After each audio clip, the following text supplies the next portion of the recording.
యుగ పురుషుడు అంటే నిజంగా ఆయనే.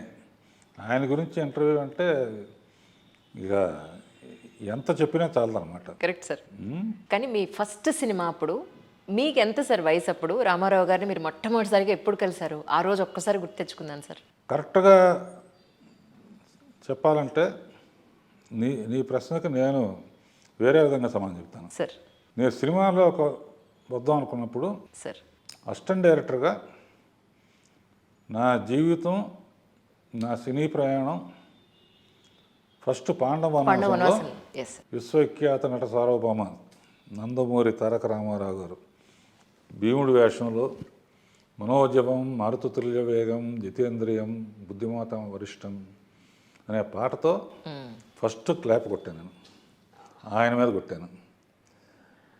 ఆ రోజు ఆయన మీద కొట్టిన క్లాప్ ఆయనతో నేను తీసిన పిక్చర్లకి ఇన్ని కోట్ల మంది క్లాప్స్ కొడతారని ఊహించలేదు అసలు. అద్భుతం. సో పాండవనాశంలో ఆయనతో జర్నీ అప్పుడు కామేశ్వరరావు డైరెక్టరు. అంటే నాన్నగారు గురించి రామారావు తెలుసు, వాళ్ళంతా ప్రకాశ్రావు అబ్బాయి అనే విషయం. కామేశ్వరరావుని గురువు గారు అనేవాడు. షార్ట్ అయిన తర్వాత ఏం గురుగారు ఓకేనా అంటే ఓకే నన్ను మరి ఎందుకునేవారు ఏం పుట్టుకోరు మీకు అంటే నాకు అసలు నన్ను అడగటం ఏంటి, అసలు నేనే క్లాప్ అంటే సరదాగా ఆయన ఏంటంటే పరిచయం ఒకటేను. నేను యాక్టివ్గా ఉండేవాడిని అమ్మ, బాగా యాక్టివ్గా ఉండేవాడిని. ఇప్పుడులాగా 7-8 మంది అసిస్టెంట్ డైరెక్టర్స్ కానీ 10 మంది కాదు, ఒక అసోసియేట్ నేను అంతే. అసిస్టెంట్ డైరెక్టర్గా చేసిన తర్వాత 10 ఏళ్ళు డిఫరెంట్ పిక్చర్స్ చేసిన తర్వాత తహసీల్దార్ అమ్మాయిని పిక్చరు నాన్నగారి డైరెక్షన్లో అసిస్టెంట్గా చేశాను. ఆ ప్రొడ్యూసర్స్ నేను చేసే విధానం, వర్క్ చేసే విధానం అవన్నీ గమనించి రామారావుని డేట్స్ అడిగారు.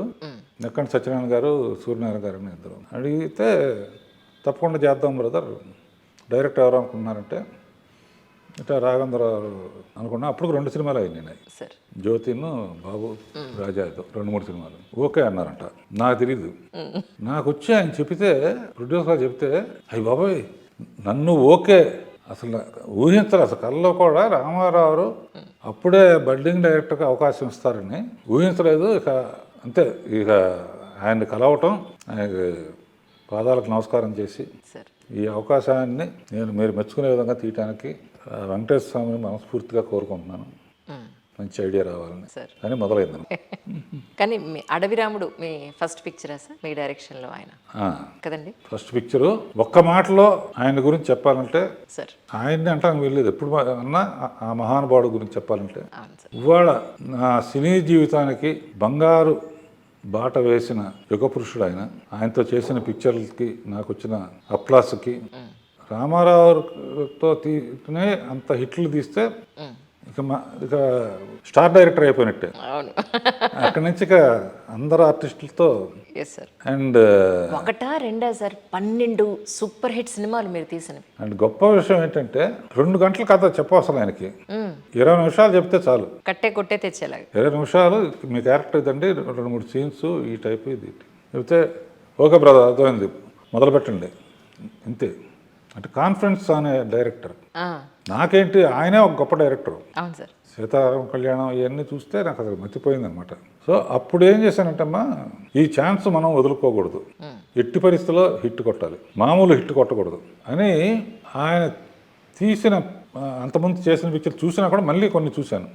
రామారావుకి ఏంటంటే అప్పుడు సాంగ్స్కి నాగేశ్వరరావు బాగా, అది కాకుండా రామారావు కనపడితే అప్పటి వరకు పూలు చల్లటం, దేవుడు పాత్ర వేసినప్పుడు హారతలు ఇవ్వటం జరిగేదమ్మా. ఆయన కనపడితేనే పూలు చల్లుతున్నారు, హారతలు ఇస్తున్నారు, నేను ఏం చేయాలి? కనపడితేనే నడిచి వస్తేనే ఇట్లా చేసినప్పుడు ఏనుగు మీద వస్తే ఇంకేం చేస్తారని ఆలోచన వచ్చింది. ప్రజారోహణం అంటే మామూలు విషయం కాదు. ఆ ఐడియా వచ్చి ఏనుగు మీద రావాలంటే ఫారెస్ట్లో ఉండాలి. ఫారెస్ట్లో ఉండాలంటే టార్జాన్ తప్ప ఆ రోజుల్లో టార్జాన్ అవి వచ్చాయి కదా, అది సూట్ అవ్వదు ఆయన. అందుకనే అట్లా ఫ్రేమ్ చేసామమ్మా. ఎందుకంటే ఫారెస్ట్లో జనరల్గా జరిగేటి ఈ గంధపు చెక్కలు కానీ ఏనుగు దంతాలు కానీ ఇవన్నీ అడవి రాముడు సినిమాకండి ఓకే ఆహాహా. విలన్స్కి తెలియకుండా ముందు మామూలు వ్యక్తిగా వచ్చి ఇంటర్వల్ పాయింట్లో ఆయన ఆఫీసర్ అని చెప్పాలని ఐడియా వచ్చింది.